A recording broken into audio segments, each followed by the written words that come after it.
Hello viewers, welcome back to another section of our material workflow tutorials.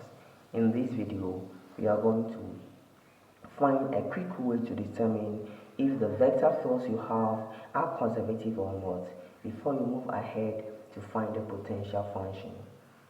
If the vector fields you have they are not, you can never find a potential function. To avoid going through the stress and you realize that your potential function cannot be found, the best way is to have a quick way to find a way that you can what determine if the function you have should away will be conservative or not. So let's quickly take the first one. So I have the first one, which is my gradient function, which is equal to x squared minus yxi plus y squared minus xyg. So you realize that this is a gradient vector which has its derivative with respect to x here and derivative with respect to y here.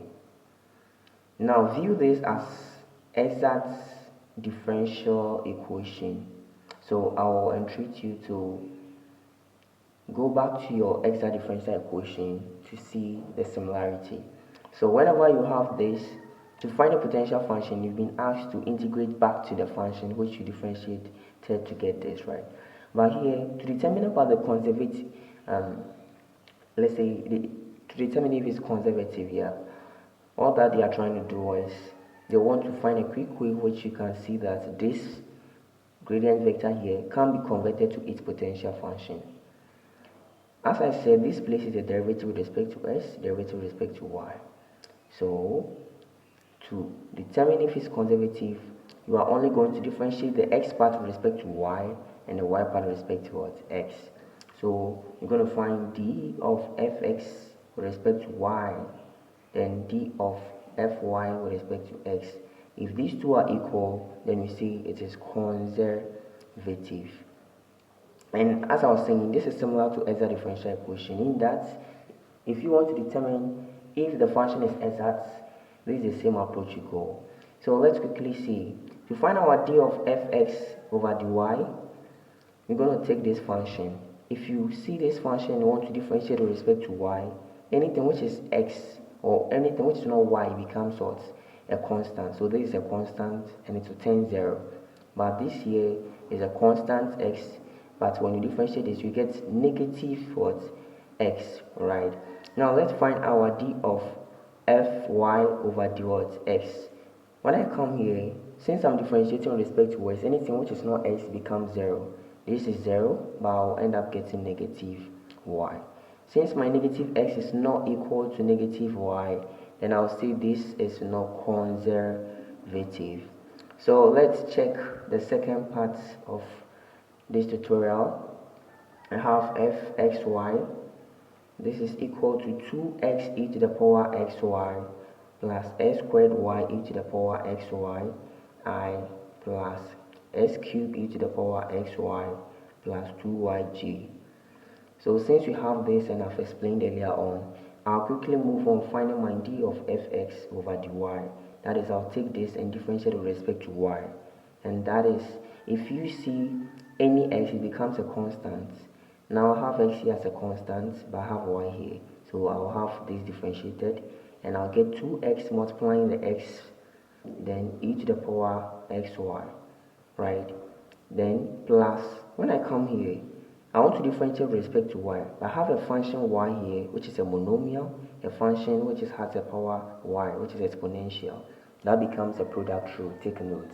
So you can refer to your product rule in calculus 1 or your partial derivatives. So for that reason, I'll first maintain y and differentiate the other expression. Maintaining y, I'll get s squared y. Then differentiating this, I'll get multiplying x, right, e to the power xy back again. Then plus, now I'm going to differentiate y and maintain the others. I'll get s squared e to the power xy since y will turn 1. This is the same as 2s squared e to the power xy plus s cubed y e to the power xy plus s squared e to the power xy. I have 2s squared e to the power xy plus s squared e to the power xy becomes 3x squared e to the power xy plus s cubed y e to the power xy. Now I come back to my this finding d of fy over dx, and that is going to be here. I'm differentiating with respect to x, so straight away I'm going to get what this side, which is x, and this side, which is what x. So it's also a product rule, and that is going to give me 3x squared e to the power xy plus, now I'm going to maintain this, I'm going to get s cubed maintained. Sorry, I'm differentiating with respect to x, yes. So with respect to s cubed maintained, then here I'll get y multiplying e to the power xy. Finally, if I want to differentiate with respect to s, this is going to turn what? 0. Therefore, I'm going to get 3s squared e to the power xy plus s cubed y e to the power xy. You realize that this and this are equal. Therefore, our gradient vector is what? Conservative. Thank you for watching this video. I hope seeing you in the next class. Don't forget to like and share.